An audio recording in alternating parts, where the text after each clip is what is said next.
The lights came up in a packed studio where Donald Trump and Congresswoman Jasmine Crockett faced off in one of the most tense exchanges of this political season.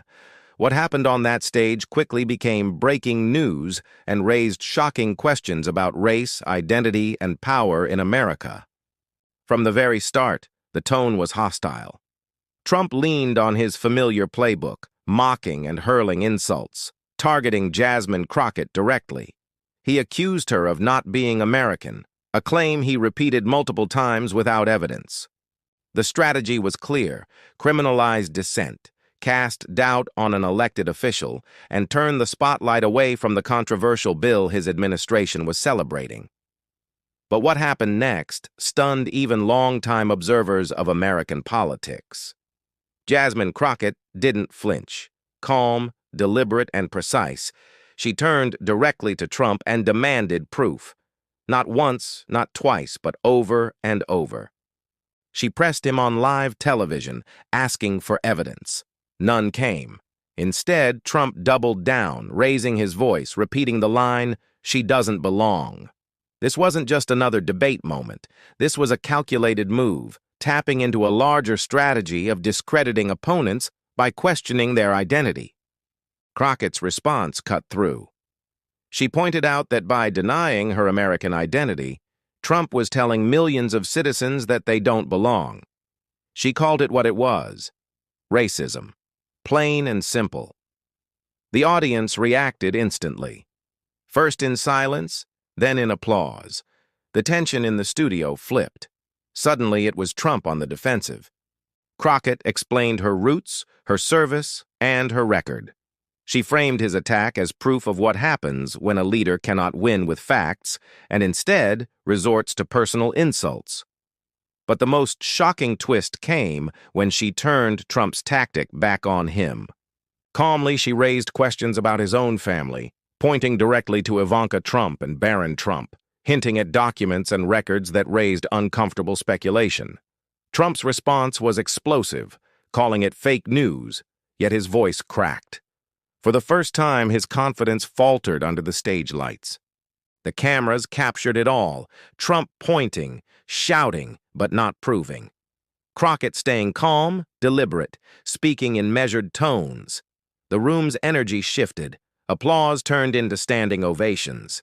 Crockett framed the issue not as her versus Trump, but as all Americans versus a leader who claims the right to decide who belongs. That moment was unprecedented.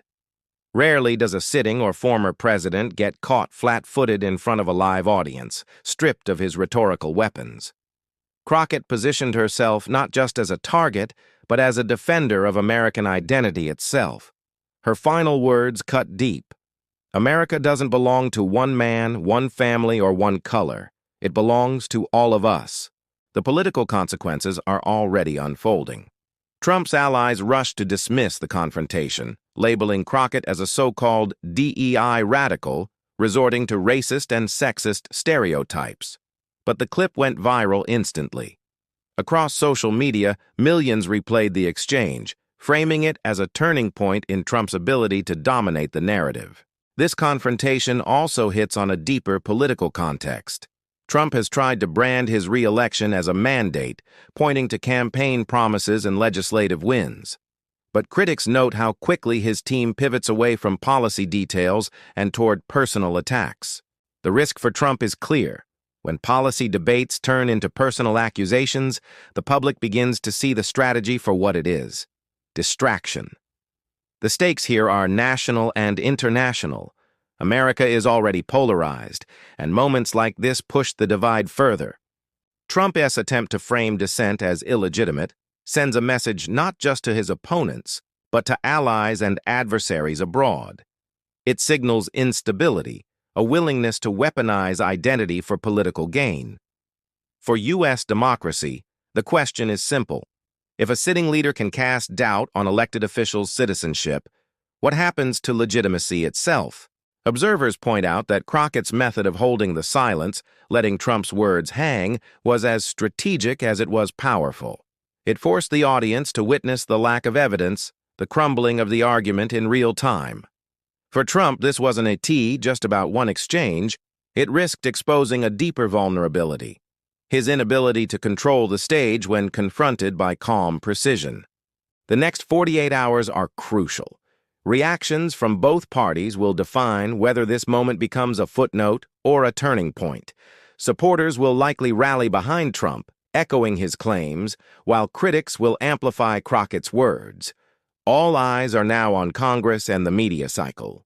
Does the debate move back to policy and the controversial bill, or does it remain locked on Trump's personal attacks and Crockett's rebuttal?